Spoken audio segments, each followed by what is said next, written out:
예, 오늘 유다서 1장부터 함께 보고자 합니다. 이제 66권 성경 정리 중에 그 64권 정리했고, 이제 유다서, 요한계시록 이렇게 두 권이 남았죠. 이때 이 유다는 예수님의 동생들 이름 중에 야고보도 있고 유다도 있었는데, 그 야고보의 동생 유다 이렇게 적었기 때문에 예수님의 동생일 가능성이 굉장히 큽니다. 또 어떤 분은 그 예수님의 제자들 중에서도 야고보 말고 또 작은 야고보가 있어요. 그 야고보가 2명이나 있고, 또 가룟인 유다가 있지만 가룟인 아닌 유다가 또 있습니다. 유다도 2명씩이나 있었어요. 그래서 예수님의 제자 유다가 아니었겠는가, 이렇게 보기도 합니다. 왜냐하면 이후 문헌에 따르면 그 유다가 그 예수님의 제자 가룟인 아닌 유다를 얘기하는 것이죠.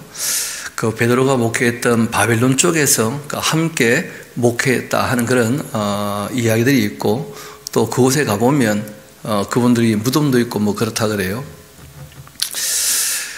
그 중요한 것은 그 워낙 그 이스라엘 백성들은 야고보라는 이름이나 유다라는 이름이 흔하기 때문에, 게다가 12지파가 처음 시작될 때 이 이스라엘의 아들들 이미기도 했기 때문에, 그래서 이 유다가 여하튼 뭐 그 2분 중에 한 분 아니었겠는가, 그렇게 여겨지는데, 항상 그렇듯이 이제 마지막 정리를 할 때 진짜가 있으면 진짜를 흉내낸 가짜가 항상 있다는 거예요.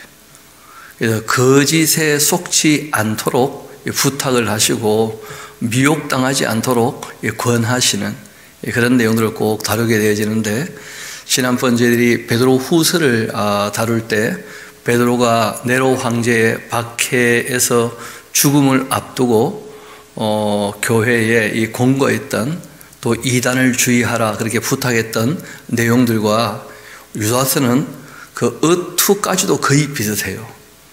그렇지만 그 기록된 시기는 조금 후입니다. 그러니까 네로 박해가 끝나고, 그리고 이제 예루살렘 이 무너지기 바로 직전, 아니면 그 어간 뭐 그쯤 되지 않나 싶어요. 그렇지만 그 하시는 말씀은 그 똑같습니다. 그 어려움이 닥쳐온다 할지라도, 또 그 거짓된 사람들이 활개친다 할지라도 그 두려워하지 말고 복음을 확실히 이해하고, 그리고 거짓에 속지 말아라 하는 그런 권면의 말씀을 하신 것인데, 원래 이분이 있었던 의도가 밝혀져 있어요. 근데 그 의도를 바꾸고 또 얘기하시게 되는데, 그 차근차근 읽어보면 그 어렵지는 않습니다. 진짜 그 편지 같은 편지죠. 그 편지 전체의 내용은 거짓에 속지 말라는, 이단에 넘어가지 말라는 그런 이제 부탁의 편지가 되겠죠. 한번 보겠습니다. 예수 그리스도의 종이요 야고보의 그 형제인 유다는 부르심을 받은 자 곧 하나님 아버지 안에서 사랑을 얻고 예수 그리스도를 위하여 지키심을 받은 자들에게 편지하노라. 하나님 아버지 안, 또 예수 그리스도 안 하는 이 안에 있다 하는 말은 그 계명을 따르는 것을 늘 얘기하는 것이죠. 그런 자들에게 편지하노라. 긍휼과 평강과 사랑이 너에게 더욱 많을지어다. 사랑하는 자들아, 우리가 일반으로 받은 구원에 관하여 내가 너에게 편지하려는 생각이 간절했었다. 원래는 우리가 일반으로 받은 그 구원의 복음에 대해서 얘기하고 싶었다는 거예요.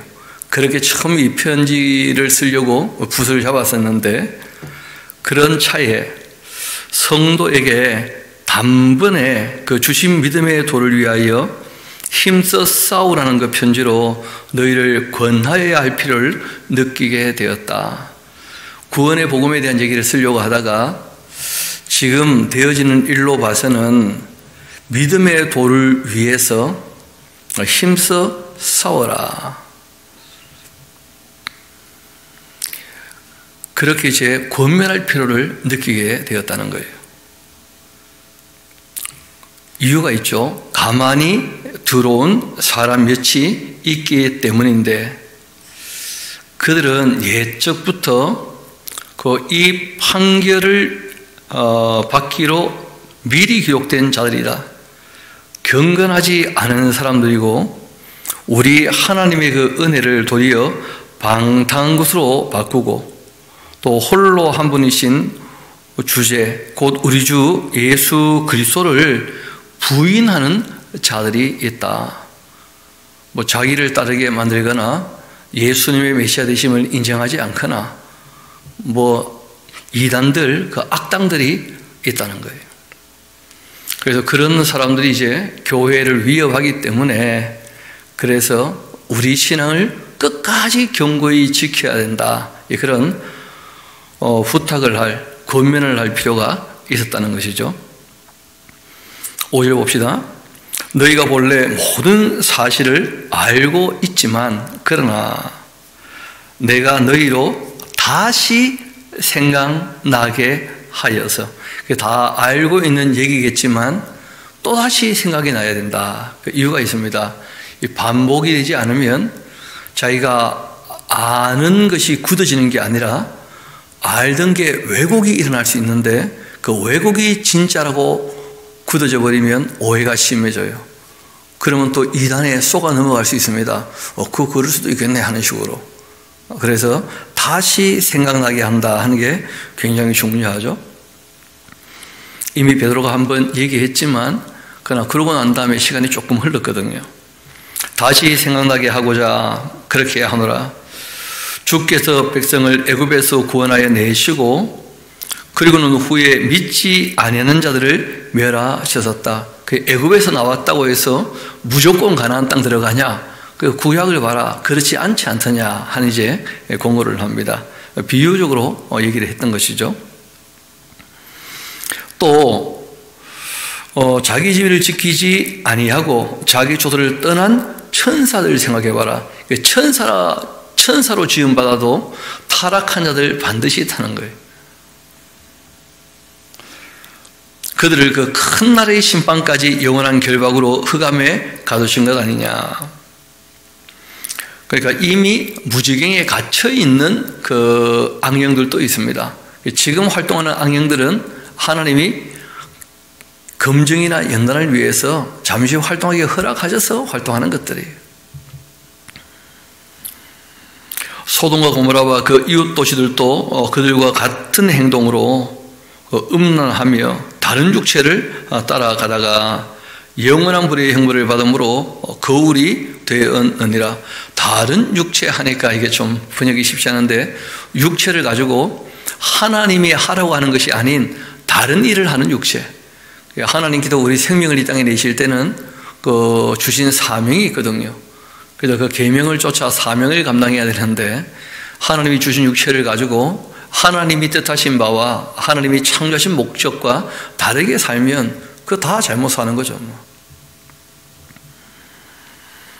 그렇게 음란하면서 다른 육체를 따라가다가 영원한 불의 형벌을 받음으로 거울이 되었느니라. 그러한데 꿈꾸는 이 사람들, 하나님의 뜻이 아닌 자꾸 자기 꿈을 이루고자 하는 꿈 같은 얘기를 자꾸 하는 그 사람들, 그와 같이 육체를 더럽히고 권위를 업신여기고 영광을 비방하는도다.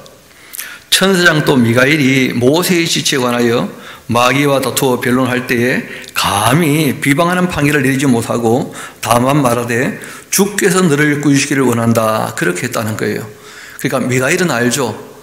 주님께서 허락하기 전까지는 그 악령들을 어찌할 수 없다는 거예요. 그래서 우리가 계시록에 보게 되겠습니다만은 그 예수님이 승천하시고 난 다음에는 하나님이 더 이상 그 참소를 허락하지 않으시잖아요. 죄에 대한 대속이 끝났으니까. 그때는 이제 이 미가엘이 푹 찔러가지고 이제 그 마귀를 쫓아내죠, 하늘에서. 그러니까 그 전까지는 하나님이 허락하셨기 때문에 악이 활동하도록 당분간 그래서 미가엘도 뭐 어쩌지 못했다 그런 얘기가 있어요. 이어봅시다. 이런 것은 다 뭐 영적인 세계의 이야기니까 뭐 그렇다면 그런 줄 알아야 되는 거죠. 뭐 이어봅시다. 그렇게 하였거늘 이 사람들, 이 이단자들 무엇이든지 그 알지 못하는 것을 비방한다. 함부로 말한다. 모르면 잘 모르겠다. 이상의 생각은 안 하면 될 텐데 별별 얘기를 다 한다는 거예요. 또 그들은 이성이 없는 짐승같이 본능으로 아는 그것. 그러니까 지성과 이성이 있는데 자기 경험이나 체험, 본능으로 알게 된 것, 이걸 최우선으로 한다는 거예요. 기록된 진리가 확실히 있는데 본능으로 알게 되는 것, 그것 때문에 오히려 멸망하게 된다 하고 말씀하십니다.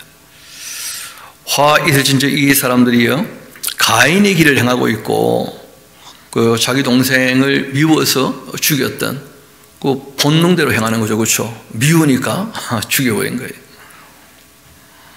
또 삭슬 위하여 발람의 어그러진 길로 몰려갔고, 그렇죠. 사람이 욕심이라는 것이 의외로 충동적이거든요. 아주 본능적인 것이고, 돈 싫어하는 사람이 있겠습니까? 그러니까 이 발람이란 대단한 예언자였는데 결국은 돈을 쫓아가고 말았고, 그리고 고라의 폐역을 따라 멸망을 받게 되었다는 거예요. 그럼 고라라고 하는 사람은 고라, 다단, 아비람, 또 뭐 젊은 사람 같기도 한데 온 같은 사람들, 그 하나님이 세우신 질서를 마치 직위라고 생각하고 자기를 높여 교만하게 되었다는 사람들이죠. 그렇죠? 사람이 권력을 탐하는 것 거의 본능적일 수 있습니다. 남의 굴림하고 뭐 이 호령하고 뒷짐지고 애엠하고 뭐 이런 것들, 그런 게 다 본능적인 것일 수 있거든요. 그래서 그런 교만, 그런 욕심, 그리고 이제 이 미워하는 마음, 이런 본능을 쫓아서 그렇게 자기 아는 대로 행동하는 그런 이단자들이 있다는 거예요. 이어봅시다. 그렇게 보아의 계획을 따라 멸망을 받았도다. 그들은 기탄없이 지금 너희와 함께 먹고 있기도 하다. 그 안에 이미 들어와 있는 것이죠. 또 너희의 애찬에 참여하고 있는데 암초 같은 사람들이다. 밥을 먹는데 돌 씹는 것처럼 함께 그 아가페, 사랑을 나누는데 그 실제로는 이질적인 존재가 끼어 있다는 거예요. 또 자기 몸만 기르는 목자예요. 그 목회자가 이 자리를 밥그릇이라 생각하면 큰일 납니다. 주님의 그 핏값 주고 사신 그 성도들, 주님의 양, 그 양들의 유익을 위해서 목회자가 꼭 있는 것이죠. 그런데 자기 몸만 기르는 목자고, 그리고 바람에 불려가는 물 없는 구름이에요. 뭐 대단한 것처럼 얘기를 하는데 실제 하나님 말씀 아는 것도 없고 뭐 말씀하면서 허황된 얘기를 하고, 또 죽고 또 죽어 뿌리까지 뽑힌 열매가 없는 가을나무예요. 그러니까 주님께서 말씀하신 진리를 따라 사는 삶, 진리를 조차 사랑하는 삶, 그런 열매가 하나도 없어요. 다 그냥 자기 욕심만 추구하고, 심지어는 구원받을 욕심이 가득한 사람도 문제가 돼요. 왜냐하면 구원은 하나님께서 은혜로 베푸시는 것이거든요. 자기 수치의 거품을 뿜는 바다의 그 거친 물결이기도 해요.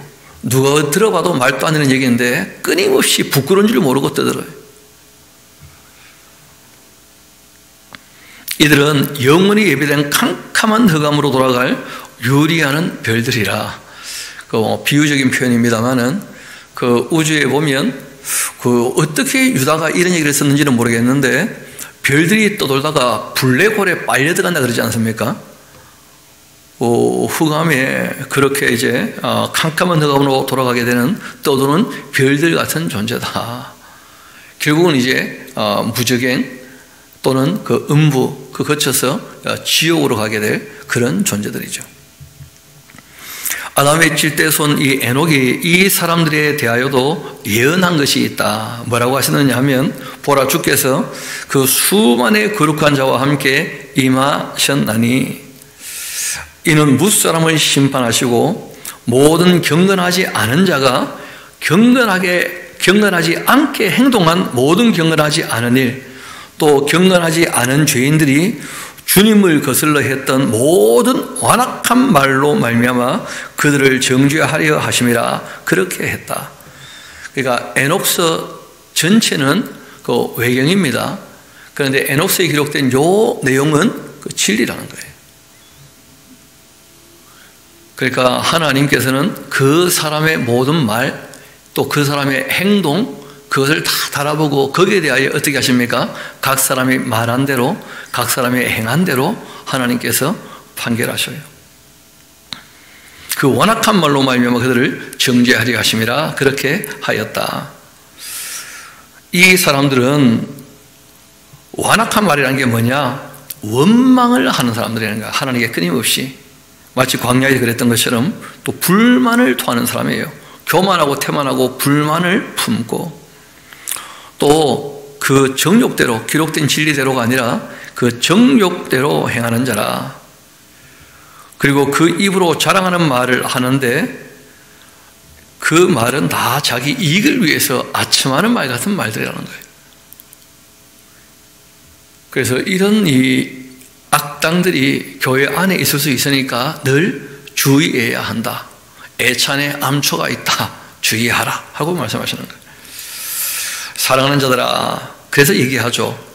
너희는 우리 주 예수 그리스도의 그 사도들이, 이때는 이제 요한계시록 이외에 모든 글이 다 기록되었을 그 당시거든요.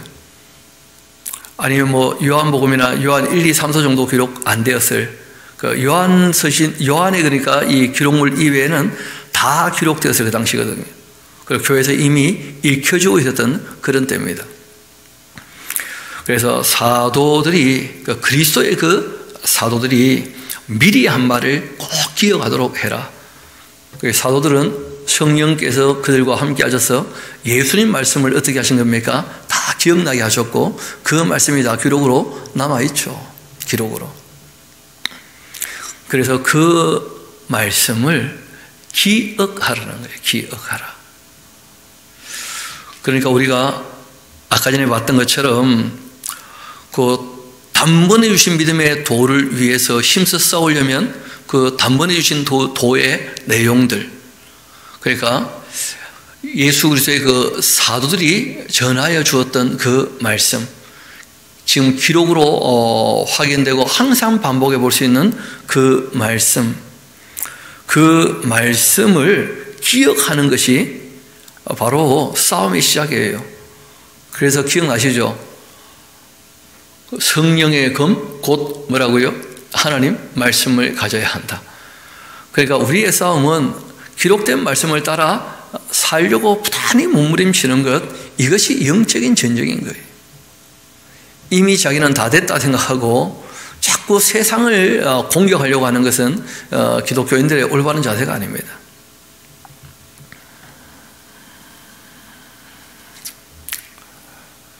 17절 다시 봅시다. 사랑하는 자들아, 너희는 우리 주 예수 그리스도의 그 사도들이 미리 한 말을 기억하도록 해라. 그들이 너희에게 말하기를 마지막 때가 되면 그 자기의 경건하지 않은 정욕대로 행하면서 조롱하는 자들이 있게 될 거다. 그렇게 하였나니 이 사람들은 분열을 일으키는 사람이고, 그리고 영에 속한 것도 아니고 육신에 속한 것도 아니고 그 육에 속한 자고 그 성령이 없는 자라는 거예요. 성령이 없는 자. 자기의 육신의 정욕대로, 욕심대로 교만하게, 태만하게, 불만을 품으면서 원망하면서 그렇게 살아가는 것을 얘기하죠. 그게 바로 다른 육체를 따라가는 거죠. 다. 하나님께서 주신 육체를 가지고 그렇게 살기를 원치 않으시거든요. 하나님께서는. 사랑하는 자들아, 너희는 너희의 지극히 거룩한 믿음 위에 자신을 세우도록 하고 성령으로 기도하라는 거예요. 성령님은 진리의 영이시고 항상 성령 안에서 무시로 깨어서 기도하도록 그렇게 부탁하시죠. 제정신이 아니면 이미 그거는 성령으로 기도하는 게 아닙니다. 사람들은 막 기도하다가 내 의지와 상관없이 막 혀가 꼬부라지더라. 그거는 지금 정신이 맑지 못해가지고 또는 성령이 아닌 그 악령이 그 사람을 잠식하려고 장난치는 거예요. 그런데 혀를 빌려주면 안 됩니다.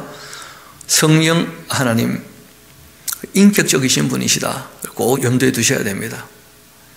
그러니까 뭐 다윗을 꼭 보호하기 위해서 특별한 경우에 뭐 사울이나 또는 그와 함께하는 사람들 강제적으로 이제 잠깐 그들의 정신을 나가게 하신 적은 있어요.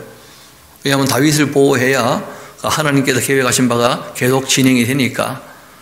그런 계시적 사건이 이 사무엘서에 기록이 되어 있습니다만은 그것은 거의 뭐 유일적 사건이고, 지금 교회에서 하고 있는 것은 전혀 성경에 기록된 들과 달라요. 고린도 후서를 보면 거짓 사도로 말미암은 현상들이죠. 다른 예수, 다른 복음, 다른 영을 교회에 있게 하는 것입니다. 정말 주의해야 됩니다. 이어봅시다. 성령으로 그렇게 기도하며 거룩한 믿음 위에 자기를 세우면서 성령으로 기도하고 하나님의 사랑 안에서 자신을 지키고 그리고 영생에 이르도록 우리 주 예수 그리스도의 긍휼을 기다려야 한다. 그래서 하나님의 그 사랑과 예수 그리스도의 그 긍휼, 그 베푸신 은혜, 이것이 이제 우리를 구원하는 능력이 되는 것이니까 사람은 끝까지 영생에 이르도록 하는 말씀이 있죠. 그렇죠? 자신을 지켜야 한다 하고 말씀하신 거예요. 하나님은 이미 다 이루어졌지만 사람은 끝까지 가봐야 아는 것이니까 끝까지 애써 봐야 돼요. 끝까지. 확신 가지고 되는 게 아닙니다. 이단들도 확신은 다 하고 있으니까 확신으로 되는 게 아니에요. 구원이라는 게. 이어봅시다. 어떤 의심하는 자들을 긍휼히 또 여겨주어라. 왜냐하면 의심한다는 것 자체는 믿음이 없다는 것이 아니고 믿는데 갈등을 하고 있는 거예요. 그러니까 성령에게 딱 속해서 주님의 뜻을 따라 살면 좋겠는데 아직 신앙이 어려서 연약해서 육신에 속한 자처럼 그렇게 갈등하는 사람들이 얼마든지 있죠. 그렇죠? 그래서 의심하는 자가 있다면 그들을 긍휼히 여겨주어라. 그래서 의심은 믿음이 없다는 뜻이 아니고 믿음이 약하다는 의미니까 격려하고 도와줘야 돼요. 긍휼히 여겨주고 기다려주고 또 어떤 자를 불에서 끌어내어 구원을 하도록 하라. 또 어떤 자를 그 육체로 더러운 옷까지도 미워하고 두려움으로 긍휼히 여겨야 한다.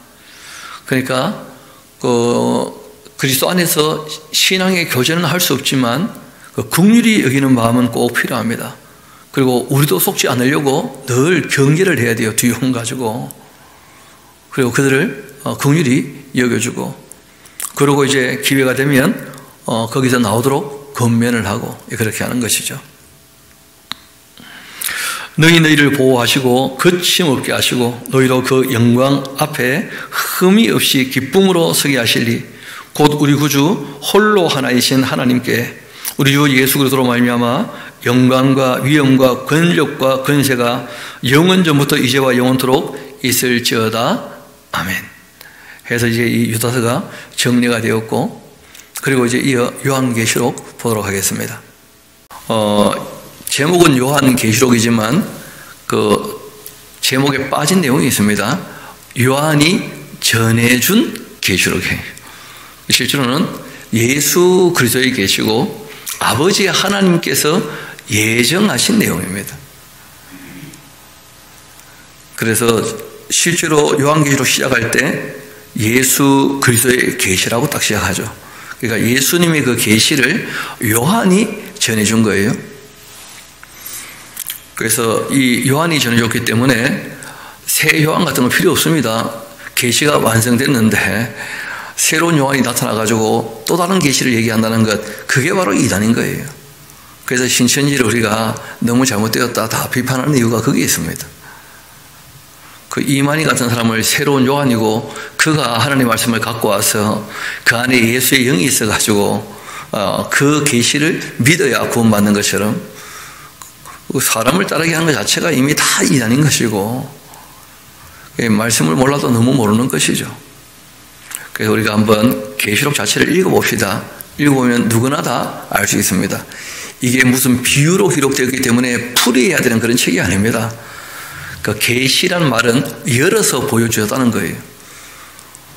예수님께서 아버지 하나님의 그 계획을 다 열어서 요한에게 알 수 있게 성령 보내셔가지고 천사들이 환상까지 다 보여주면서 풀어서 다 얘기하셨다는데 알아들을 수 있게 그걸 또다시 풀이해버리면 그거는 자기 마음에 나는 대로 떠드는 거예요.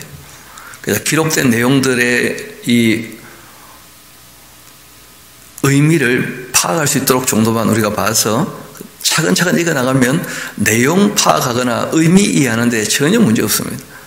그런지 안 그런지 한번 봅시다. 예수 그리스도의 계시다. 이것은 하나님, 성부 하나님께서 그에게 주셔서 반드시 속히 일어날 일들 그 종들에게 보이시려고. 그러니까 어떤 한 종만 아는 게 아닙니다. 요한을 통해 얘기하면 다 알아듣게 될 겁니다. 종들에게 보이시려고. 어떤 한 사람이 나만 봤다. 그거 다 같이 합니다. 성경 기록된 대로 함께 다 봅시다. 누구나 다 알 수 있어요. 그 천사를 그 종 요한에게 보내어 알게 하신 것이다. 그러니까 알게 하셨으니까 알면 됩니다. 새롭게 뭘 얘기할 필요 없어요.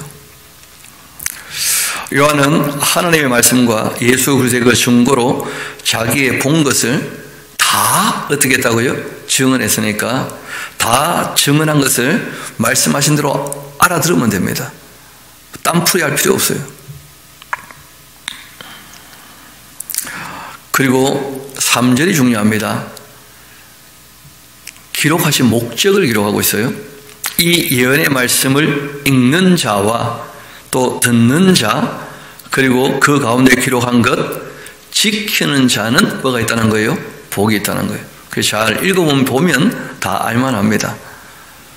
그리고 이제 창세기부터 유다서까지 내용을 원만히 알고 있는 사람이어야 그 바르게 읽어줄 수 있어요.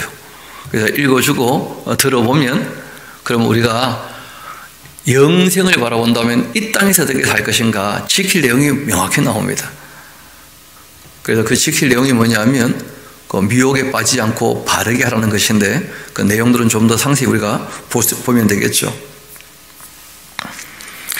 3절을 딱 박스 쳐놓으시면 되겠죠. 기록된 목적이다. 이 예언의 말씀 읽는 자, 듣는 자, 그 가운데 기록한 것 지키는 자 복이 있다. 옆에다가 요즘에 또 이상한 이단이 있으니까 비유풀이 아니다. 명확히 해놓으십시오. 무슨 비유풀이 하라고 한 게 아닙니다. 읽어보고 들어보면 지킬 내용이 뭔지 명확해요. 어떻게 사느냐가 중요한 것입니다. 장례를 어떻게 먼저 알아가지고 장례를 준비하라 그런 뜻이 아니고 종말은 반드시 있는 것이고 징조 이후에 종말이 있는 것이니까 징조도 없는데 종말을 얘기하면 다 미혹에 넘어가는 것이고 그리고 종말을 얘기하는 이유는 이 땅에서 마지막이 있다는 것을 알고 바르게 살기를 원하시기 때문에 그래서 읽어보고 들어보면 지킬 게 나온다 하고 명확히 말씀하셨습니다. 요한은 아시아에 있는 7교회에게 편지를 한다. 처음부터 문서가 7개니까 이거는 변질되지 않은 책입니다. 마지막 계시니까요. 이도 계시고 또 전에도 계셨고 장차 오시리 또 그 보좌 앞에 있는 7영과 그 7영은 앞으로 또 나옵니다. 그 7영은 그냥 7영이에요. 여기에다 뭐 자꾸 무슨 설명을 할 필요 별로 없습니다. 그냥 7영이 있는 걸 요한이 봤었거든요. 하나님의 의전에서. 또 충성된 증인으로 죽은 자들 가운데 먼저 나시고 땅의 임금들의 머리가 되신 예수 그리스도로 말미암아서 은혜와 평강이 너에게 있기를 원하노라. 아멘. 이때는 이제 네로의 박해 끝났고 한 30년 가까이 지나고 난 다음에 도미티아누스 황제의 박해가 시작되었을 때거든요. 교회의 2차 박해가. 그러니까 사람들이 땅의 임금들의 머리는 로마 황제가 아니겠는가 오해를 해요. 하나님은 하늘 통치하시고 이 세상은 로마가 통치하고 그거 다 오해라는 거죠. 땅의 임금들의 머리도 예수 그리스도시라는 거예요.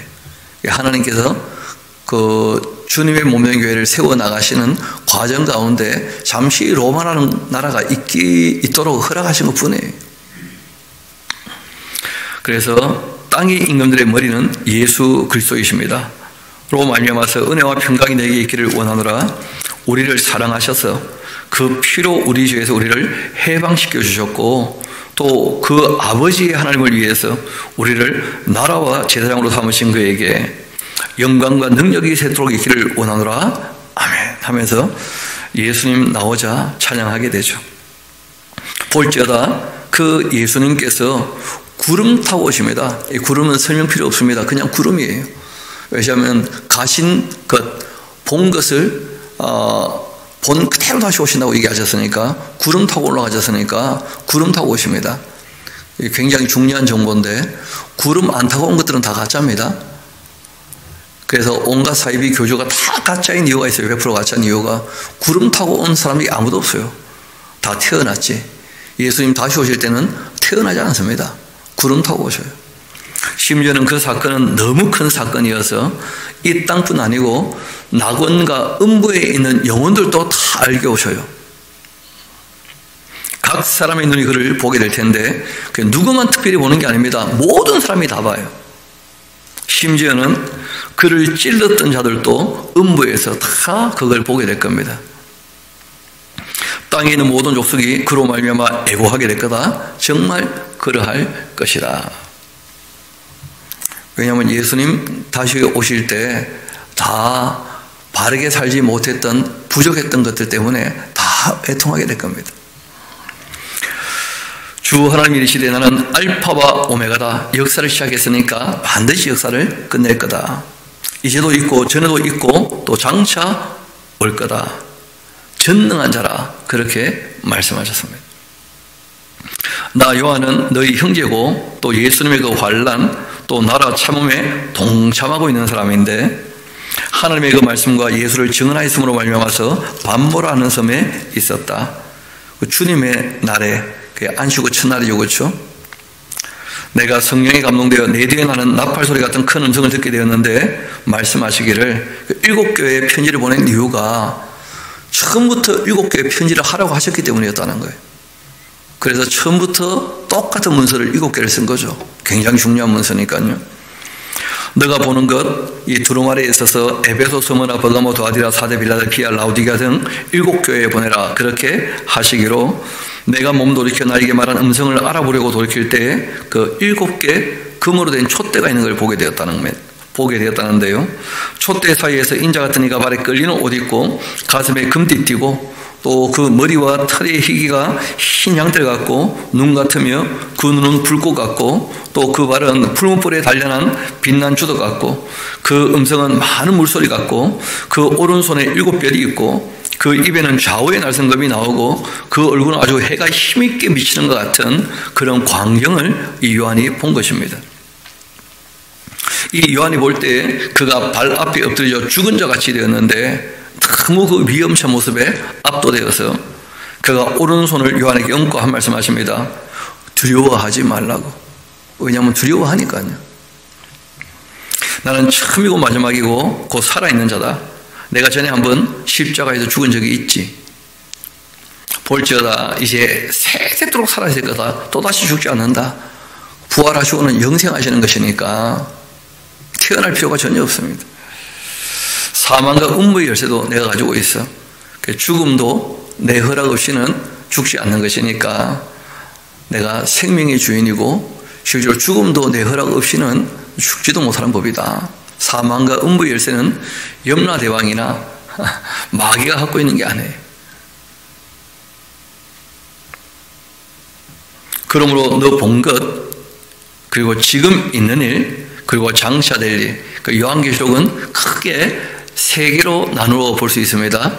요한이 본 것, 그리고 요한 때나 오고 오는 모든 시대에 사람들이 실제로 그 삶 가운데 적용해야 되는 바른 삶에 대한 지금 있는 일, 항상 있는 일, 그리고 이제 하나님께서 역사 마지막에 미혹당하지 않도록 징조를 미리 말씀하셨다는 거예요. 회개할 수 있도록. 그래서 장차 될 일, 이 세 가지가 기록되어 있다. 이걸 꼭 바르게 전해서 사람들에게 요한이 본 것을 바르게 볼 수 있도록, 또 요한이 얘기하는 그때나 지금이나 항상 있는 일, 우리가 어떻게 살아야 될지에 대한 것, 그리고 이제 장차 될 일을 미리 말씀하셔서 속지 않도록 그 악에 또는 미혹하는 자들에게 그 세 가지 내용들 그걸 다 기록하라 하고 말씀하셨습니다. 그리고 바로 나오죠. 지금 너가 보고 있는 것, 아주 특별한 광경을 보고 있잖아요. 그렇죠? 예수님께서 지금 7개 별을 붙잡고 7개 촛대 사이를 그리시는 모습을 보여주셨었는데, 너가 본 것은 나의 오른손에 7별의 비밀과 또 7금촛대인데 그 7별의 비밀을 얘기하시죠. 그 7개의 별은 7교회 그 교회 목회자들, 사자들이고, 그리고 7촛대는 7교회다. 내가 교회 목회자 또 교회를 보살피기 위해서 거느리고 있으니까 두려워하지 않기를 원하시는 거예요. 이것이 7개의 교회에 보내셔서 주님의 그 종들, 모든 종들이 다 알기를 원하시는 것이거든요. 그러니까 처음 보낼 때는 7개 교회에 보내지만 이것이 어떻게 되기를 원하십니까? 온 세상에 있는 주님의 교회에 다 확산되어서 그 모든 교회가 이제는 알게 되는 것이죠. 주님께서 돌보고 계시는구나. 그러면 주님의 뜻을 따라야 될 것이고, 그리고 이 세상을 뭐 할 필요 없습니까? 두려워할 필요 없습니다. 그 당시에도 마찬가지예요. 로마에 박해가 있을 때니까 그런 박해를 뭐 하지 말라는 거예요? 두려워하지 말라는 거예요. 그래서 이런 박해기에는 또 목회자들이 입장이 곤란하지 않습니까? 왜냐하면 일반 성도님들은 자기 직장으로 숨을 수 있는데, 목회자는 뭐 말씀 전하는 게 이제 자기 일이기도 하니까 제일 먼저 그 박해받을 때는 공격 대상이거든요. 그래서 특별히 이제 더 격려하시고자 그런 말씀을 쓰셨는데, 그 7개의 별을 붙잡고 있다 할 때 놀라운 것은 요한의 별이 없다는 거예요. 요한은 에베소에서 목회하다가 지금 반모로 와 있거든요. 그런데 이 7개의 별에는 요한의 별이 없어요. 그래서 사람이 아닌, 요한이 아닌 누구를 바라보기를 원하시는 거예요? 그 7개의 별을 붙잡고 있는 예수님을. 그 요한도 자기에게 집중하지 않게 합니다. 그래서 이 신천지는 자꾸 새 요한이라고 하는 이만에게 집중하게 하기 때문에 굉장히 잘못된 사람들이에요. 기록된 말씀이 아닌 그 말을 믿고 있기 때문에. 기록된 말씀을 좀 더 읽어봅시다. 1장 별로 어렵지 않죠? 그 읽어보고 들어보면 지킬 게 있을 것이고, 내 본 것과 이제 는 일과 장차 될 일이 있는데, 위엄찬 예수님께서 교회의 이 교역자와 또 교회 사례를 거느시면서 돌보고 계시고 붙잡고 계시니까 요한에게 두려워하지 말라고 하셨다는 거예요. 이어봅시다. 내 본 것은 이제 요한에게 보여주신 것은 교회 교역자와 또 교회를 지키고 돌보아 주시는 예수님 모습을 보여주셨고, 그 다음 2장 3장은 이제 있는 일이에요. 그러니까 그때 있었던 교회, 에베소 교회, 그리고 또 에서보드, 사빌, 라우디가 교회까지 7개 교회들에게 하시는 말씀을 귀가 있다면 다 들으라는 거예요. 왜냐하면 그때나 지금이나 누구나 다 이 말씀을 읽어보면 어떻게 신앙생활을 해야 될지를 알게 될 테니까요. 이런 것을 이제 있는 일이라 그렇게 얘기합니다. 한번 봅시다. 에베소 교회 사자에게 편지해라. 오른손에 있는 7별까지 붙잡고 7금촛대 사이를 그리시니가 말씀하신다. 내가 너의 행위, 수고, 인내 다 알고 있고, 또 악한 자들 용납하지 아니한 것, 또 자칭 사도라 하되 아닌 자들을 시험하고 그 거짓된 것을 내가 드러낸 것, 또 너가 참고 내 이름을 위하여 견디고 게으르지 아니한 것 내가 다 알고 있다. 중요한 것은 다 알고 계신다는 거예요. 그런데 너를 책망할 것이 있다. 너의 처음 사랑을 버리게 된 건데, 그러므로 어디서 떨어졌는지를 생각하고 회개해서 처음 사랑할 때 행했던 그 행위를 가져오도록 해라. 만일 그리하지 않고 회개하지 아니하면 내가 너에게 가서 너의 촛대를 그 자리에서 옮길 거다. 오직 너에게 이것이 있는데 너가 니골라당의 그 행위를 미워하는구나. 나도 이것을 미워하고 있다. 이 니골라당의 행위는 우상 제물을 먹게 하고 음행케 하는 것인데 그 뒤에 다시 또 나옵니다. 그 당시 또 이 영지주의라는 사람들이기도 하죠. 귀 있는 자는 성령이 교회들에게 하시는 말씀을 들어야 한다. 끊임없이 반복이 나오는데요. 귀가 있는 사람이라면 우리 각자를 다 얘기하는 거예요. 성령께서 에베소 교회부터 라오디아 교회까지 7개 교회들에게 하시는 말씀을 다 들어야 한다. 이기는 그에게 내가 하나님의 낙원에 있는 생명나무 열매를 주어서 먹게 할 것이다. 서머나 교회 사자에게 편지를 해라. 처음이며 마지막이고 죽었다가 살아나신 이가 말씀하시는데 내가 너의 그 환난과 궁핍을 다 알고 있다. 예수님 다 알고 계신다는 거예요. 실상은 너가 부요한 자다. 자칭 유대인이라는 그 자들이 비방을 하던데 너희들을 가난하다고. 근데 실상은 비방하는 그들은 유대인도 아니고 오히려 사탄의 회다. 너는 장차 받을 고난을 두려워하지 말아야 한다. 이 비방하는 사람들이 박혀도 할 거거든요. 볼지어다 마귀가 장차 너희 가운데에서 몇 사람을 오게 던져 시험 받게 할 텐데 너희가 10일 동안 환난을 받게 될 거다. 환난 받기 전에 10일이라고 하는 날짜를 딱 한정하신 이유가 있습니다. 고난이라는 것은 정한 기한이 있다는 거예요. 악이 활동하는 것은 하나님께서 어떻게 하신 겁니까? 당분간 허락하신 거예요. 무엇을 위해서요? 검증과 연단을 위해서요. 그렇기 때문에 하나님께서 악을 진멸하기 전까지는 악이 활동하는 거니까, 그래서 우리에게 고난이 닥칠 때에도 기간이 정해져 있어요. 그래서 어떤 기간이냐? 시험 받을 때 피할 길도 내실 뿐 아니라 감당하지 못하는 시험은 허락하십니까? 안 하십니까? 안 하셔요. 그래서 그 시험을 거쳐야 우리가 검증과 연단이 되기 때문에 그런 고난이 닥치는 것인데, 그 서머나 교회는 특별히 그 기간을 말씀하신 거예요. 딱 10일 동안 하고. 이어봅시다. 그 고난은 정한 때가 있다. 그리고 우리가 감당치 못하는 것은 허락지 않으신다. 그 정도 기억하시면 어렵지 않을 겁니다. 그렇기 때문에 너는 죽도록 충성해라. 왜냐하면 하나님은 죽음 이후도 다스리시니까요. 그리하면 내가 생명의 관을 너에게 주겠다. 귀가 있는 자는 성령이 교회들에게 하시는 말씀을 들어야 한다. 에베소뿐 아니고 서머나 교회에 하시는 말씀도 이기는 자 둘째 사망의 해를 받지 않을 거다. 또 이 버가모 교회 사자에게 편지하는데 좌우에 날성근같이 있으니까 말씀하신다. 너가 어디에 사는지를 내가 알고 있는데 거기는 사단의 권자가 있는 데라. 너가 나의 이름을 굳게 잡아 내 충성된 종인 안디바가 너희들 가운데 곧 사단이 사는 곳에서 죽임 당할 때에도 나를 믿는 믿음을 저버리지 아니했구나. 그러나 너에게 2가지 책망할 것이 있다.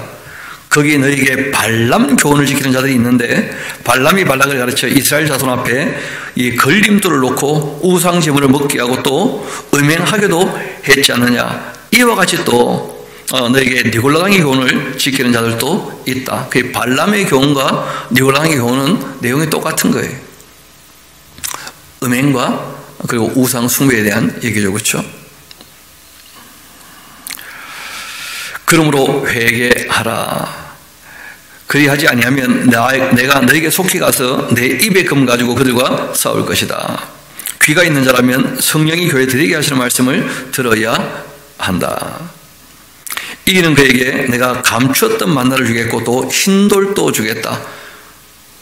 그리고 그 돌 위에 그 이름을 기록한 것이 될 텐데 받는 자밖에는 그 이름을 알 사람이 없을 것이다. 그 받는 사람은 알 겁니다. 그리고 흰돌은 보통 초대장이기도 해요. 그 어떤 사람을 초대할 때 그 당시에는 종이가 귀하던 시대니까 그 돌에다가 이 이름을 써서 보내면 오기도 하고 그렇게 했던 것이죠. 그래서 흰돌에 이름을 썼는데 그거는 받아보면 압니다. 그러니까 받지도 안 해놓고 다 안다고 떠들면 다 거짓이 되는 것이죠.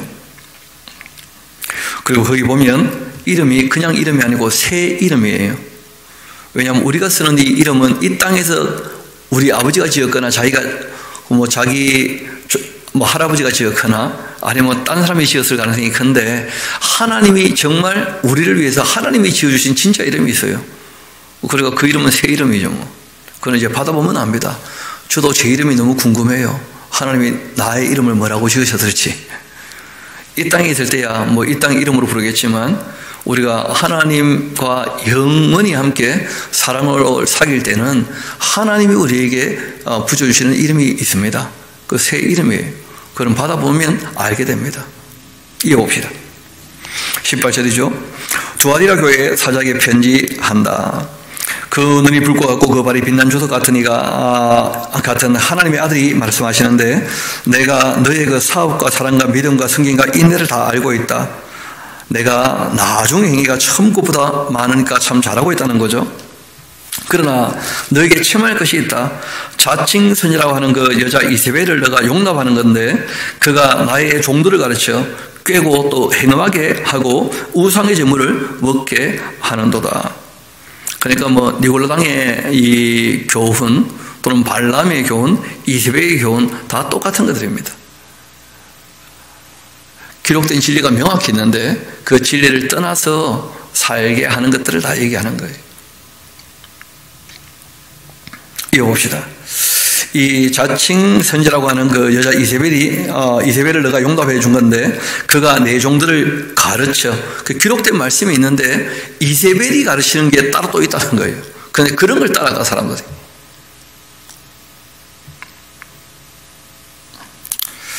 그렇게 해서 꿰어 행음하게 하고 우상 제물을 또 먹게 하는구나. 또 내가 그에게 회개할 길을 줬는데 자기 음행을 회개하고자 하지 아니하는도다. 볼지어다 내가 그를 침상에 던질 것이다. 잘못하고 있다고 얘기를 해도 기록된 말씀이 있어도 안 고쳐요. 그러니까 큰 징계가 있겠죠. 침상에 던진다는 것은 병 걸린다 그런 뜻이기도 합니다. 또 그와 더불어 이 간음하는 자들도 만일 그 행위를 회개하지 아니하면 큰 환난 가운데 던지고 또 내가 사망으로 그 자녀를 죽일 거다.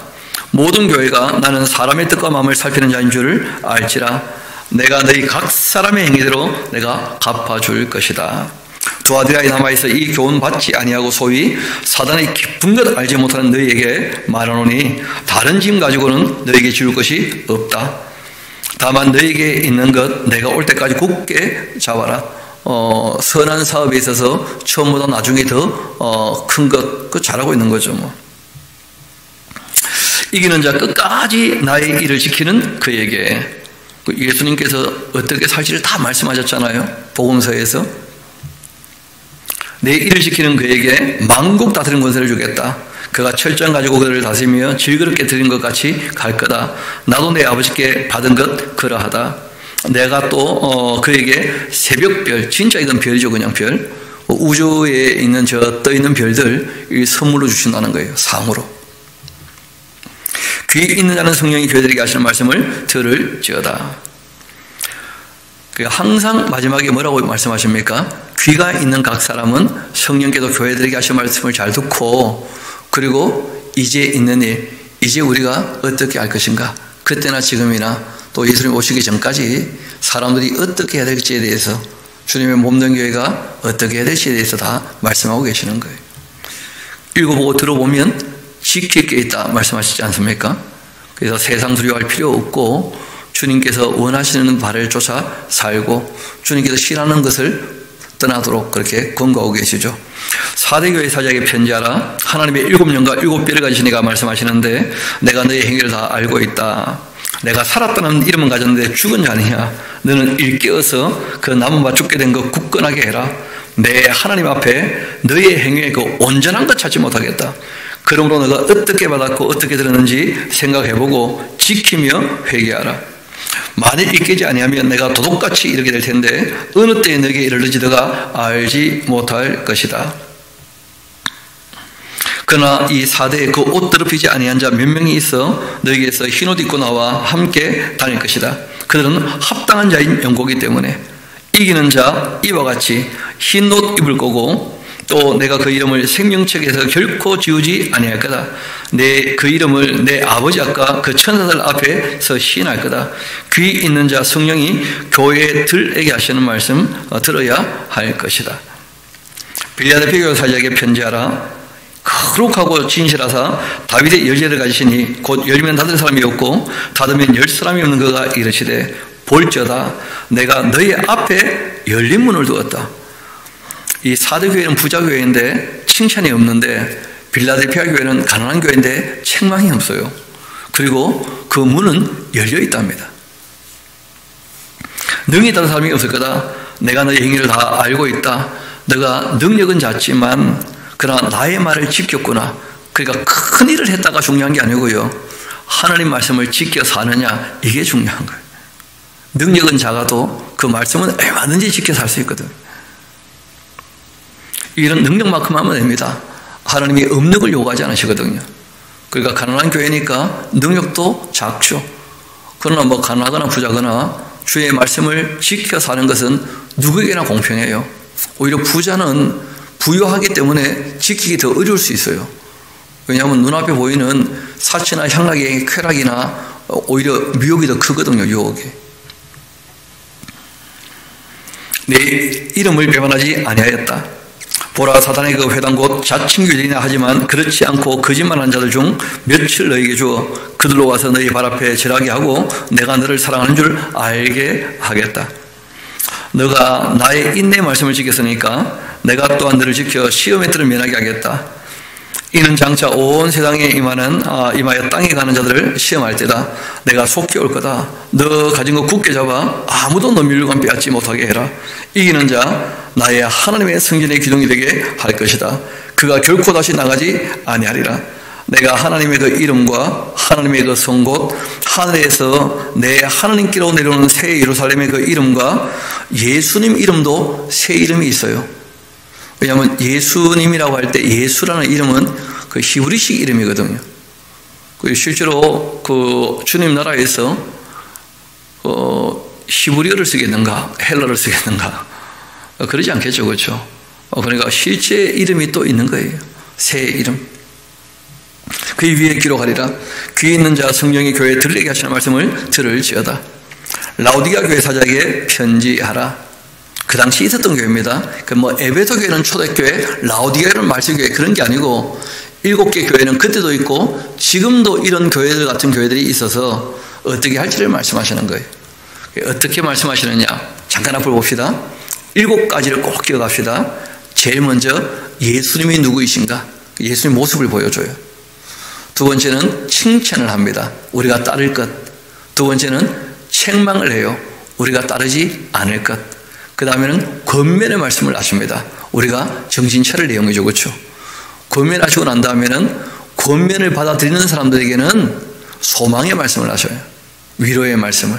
반면에 권면을 안 받아들이면 책망의 말씀을 하십니다. 경고의 말씀을. 그리고 이제 궁극적인 구원에 대한 하나님의 약속을 알려주고 계셔요. 그 7개 교회에 이 7가지의 요소를 가지고 말씀을 하시는 거예요.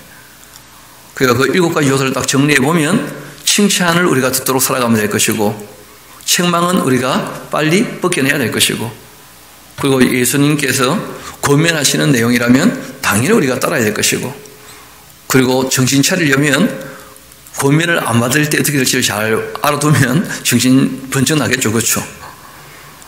또 권면을 잘 따라야 되는 이유 중에 하나가 뭐냐면 예수님께서 그 위로와 소망의 말씀을 하셨으니까 그리고 우리가 끝까지 견디고 이겨야 되는 것은 그 영생에 대한 그 약속이 있기 때문에 그 약속을 정말 믿는다면 그 끝까지 견뎌야 되겠죠. 이기고. 그래서 끊임없이 나오는 것이 내가 다 알고 있고 너희들은 견디고 이겨야 된다 하는 그런 권면의 말씀을 끊임없이 하고 계십니다. 라오디게아 교회도 부자 교회였는데 뜨뜻미지근한 교회였죠. 라오디게아 교회 사직에 편지하라. 아멘이시고 충성되고 참된 영인이시고 하나님의 창조의 근본이시니까 말씀하시는데 내가 너의 행위를 알고 있다. 너가 차지도 않고 뜨겁지도 않구나. 너가 차든지 뜨거든지 하기를 원한다. 너가 이같이 미지근하며 또 뜨겁지도 않고 차지도 아니하니까 내 입에서 너를 토해버릴까 염려가 된다. 너가 말하기를 나는 뭐 부자라 부유하여 부족한 것이 없다 그렇게 하는데 너의 공고한 것, 가난한 것, 가난하고 눈먼 것, 벌거벗은 것 알지 못하고 있구나. 내가 너를 권하노니 나에게서 불로 연단한 금 사서 부유하게 하고 흰옷 사서 입어 벌거벗은 수시를 보이지 않게 하고 안약 사서 눈에 발라 보게 해라. 물은 내가 사랑하는 자기 때문에 책망을 하고 징계하는 거다. 그러므로 너가 좀 열심을 내어라. 뜨뜻미근하게 있지 말고 볼지어다 내가 문 밖에서 지금 두드리고 있는데 누구든지 내 음성을 듣고 문 열면 내가 그에게로 들어가 그와 더불어 먹고 그는 나와 더불어 먹을 것이다. 교회인데 예수님께서 문 밖에 계셔요. 그러니까 이 라오디게는 얼마나 부자 교회인지 예수님도 필요 없는 교회라 그냥 만족해 자기들끼리. 그러면 안 된다는 거죠. 영생과 이어져야 되기 때문이죠. 이기는 그에게 내가 내 보좌에 함께 앉게 하여 주기를 내가 이기고 그리고 아버지 보좌에 함께 앉은 것 같이 하겠다. 귀가 있는 자라면 성령께서 지금 이 교회들 에스워드 사빌라 교회들에게 하시는 말씀을 들어야 한다. 이게 이제 있는 일입니다. 그리고 4장 5장은 장차 될 일을 위해서 이 요한을 하늘로 좀 올라오게 하신 거예요. 올라오라 하신 거예요. 그러니까 요한이 이제 하늘에 올라가 보니까 하나님 그 어전의 광경을 묘사하고 그리고 이제 7개의 인으로 봉인된 그 두루마리를 이제 펼치게 될 일에 대해서 미리 말씀하시는 것까지를 보게 됩니다. 그러니까 4장 5장은 요한이 주님의 의전에 가서 보고 들은 것이다. 그러면 이제 별로 어렵지 않죠. 뭘 듣고 보고 들었는지 우리 함께 보고 함께 들어봅시다. 그 내용이 다 나와 있으니까요. 이 일 후에 내가 보니까 하늘에 열린 문이 있는데 내가 들은 바 참 되게 말하던 나팔 소리 같은 그 음성이 이르되 이리로 올라와 봐라. 이후에 마땅히 일어날 일, 장차될 일 내가 너에게 보여주겠다. 내가 성령이 감동되었고 보라 하늘에 보좌가 베풀어져 있는데 그 보좌 위에 앉으신 이가 계셨고 보좌 앉으신 이의 그 모양은 벽옥과 홍보석 같고 또 무지개도 있고 보좌를 둘러 있는데 너무 휘황찬란했죠. 그 모양은 녹보석 같았다. 또 보좌에 둘러 24분의 보좌들이 있고 그 보좌들 위에 24분의 장로님들이 흰옷 입고 머리에 금관수가 앉아 계셨는데 보좌로부터 번개와 음성과 우레소리가 나고 또 보좌 앞에 켠 등불 7이 있는데 이것은 하나님의 또 7영이었습니다. 1장에도 봤죠. 7영을 봤었다고. 보좌 앞에 또 수정과 같은 유리바다가 있는데 보좌 가운데 보좌 주위에 4생물이 있고 또 앞뒤 눈이 가득합니다. 그 첫째 생물은 사자 같고 그 둘째 생물은 송아지 같고 셋째 생물은 그 얼굴이 사람 같고 그 넷째 생물은 날아가는 독수리 같아요. 요한이 본대로 묘사한 겁니다.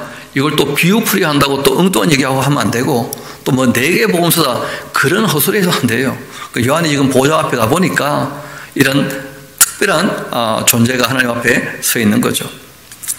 그 첫째 생물은 사자 같고 둘째 생물은 송아지 같고 셋째 생물은 얼굴이 사람 같고 넷째 생물은 날아가는 독수리 같은데 네 생물은 각각 6개 날개가 있고 그 안과 주위에는 눈이 가득하더라. 그들이 밤낮 쉬지 않고 이르기를 거룩하다 거룩하다 거룩하다 주 하나님 곧 전능하시니여 전에도 계셨고 이제도 계시고 장차 오실 분이시다 하고 찬양을 했죠.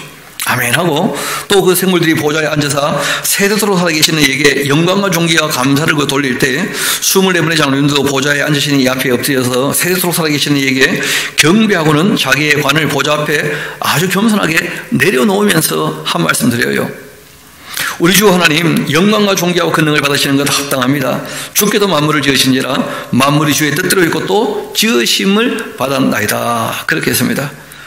그렇게 이제 찬양하는 모습을 보는 중 또 요한이 특별히 본 게 있죠. 보좌에 이 앉으신 이의 오른손에 두루마리가 하나 있더라는 거예요. 그 안팎으로 써져 있는데 7개 인으로 봉해져 있어요.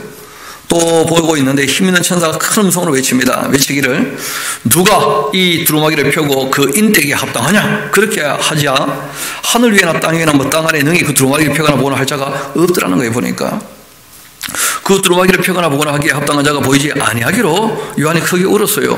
그 안팎으로 쓰인 글 내용을 좀 알고 싶은데 그 장차 될 일이거든요. 장로 중 한 사람이 내게 말해야 돼 울지 마라. 너가 뜯을 것도 아니니까 울지 말라는 거예요. 그러니까 계시를 자기가 보여준다. 그 다 가짜입니다. 예수님이 직접 다 보여주셨어요. 하나하나 이러셔가지고 뒤에 보면 내용 다 나오니까. 장로 중 한 사람이 내게 말하되 울지 마라. 유다 지파의 사자 다윗의 뿌리가 이겼다. 그 두루마기가 그 7인 그 예수님이 떼실 거다. 내가 또 보니까 보좌의 4생물과 장로들 사이에 한 어린 양이 서 있는데 일찍이 죽음 당한 것 같고 그에게 7불 7눈이 있는데 이 눈들은 온 땅에 보내심을 받은 하나님의 7영이었다. 그 어린 양이 나와 보좌에 앉으신 이의 그 오른손에 두루마리를 취하셨는데 그 두루마리를 취하심에 4생물과 20대 장로들 그 어린 양 앞에 엎드려 각각 검은과 향이 큰 근대집을 가지고 있었고 이 양은 성도들의 기도들이었습니다. 그들이 새 노래를 불러 이르죠. 두루마리를 가지시고 그 인목대식에 합당하시다. 일찍이 죽임을 당하사 각 족속과 방언과 백성과 나라 가운데에서 사람을 자기 그 십자가의 피로 사서 하나님께 드리시고 그리고 그들로 우리 하나님 앞에서 나라와 제사장들을 삼으셨으니 그들이 땅에서 왕노릇하리로다. 아멘. 그렇게 했습니다. 또 요한이 보고 또 들었었는데 보호자와 생물들과 장로들 둘러선 많은 이 천사의 음성이 있었고 그 수는 만만이고 천천인데 엄청 많았었는데 죽임을 당하신 어린 양 능력과 부와 지혜와 힘과 존귀와 영광과 찬송을 받으시기에 합당하도다. 아멘. 그렇게 했습니다. 또 요한이 들었는데 하늘 위와 땅 위와 땅 아래 바다 위에 그 가운데 모든 피조물이 이르되 보호자에 앉으시니와 그 어린 양에게 찬송과 존귀와 영광과 권능을 세대토록 돌리시어다. 아멘. 그렇게 했고 내 생물이 이르되 아멘하고 장로들은 다 엎드려서 그렇게 경배했다는 거예요. 그러니까 내 본 것 이제 있는 일 장차될 일이 기록되어 있을 것이고 그리고 이걸 읽어보고 들어보면 지키게 나오는데 읽어보고 들어보고 지키면 복받게 될 거다. 그래서 예수님의 위험찬 모습을 보고 두려워하지 말라고 하셨고 예수님의 그 모습과 그리고 칭찬과 책망과 권면과 그리고 이제 그 위로와 소망 또 이 경고와 심판에 대해서 말씀하시고 궁극적인 구원에 대한 약속을 그들에게 다 말씀하시면서 칭찬받도록 그렇게 보여주셨고 이제 있는 일 그리고 이제 장차될 일을 보여주시려고 하늘에 올라갔을 때 요한이 봤던 하나님 보좌 광경이었습니다. 그 광경은 참으로 아름다웠고 특별히 그 광경을 보는 중에 이제 장차될 일이 기록된 두루마리를 보게 되었는데 그 두루마리는 결국 누가 펴실 겁니까? 예수님이 펼쳐가지고 다 보여주실 것이요. 내일부터 좀 우리가 펼쳐보도록 합시다. 그러면 더 어렵지 않게 다 보이게 될 것입니다. 기도하시겠습니다.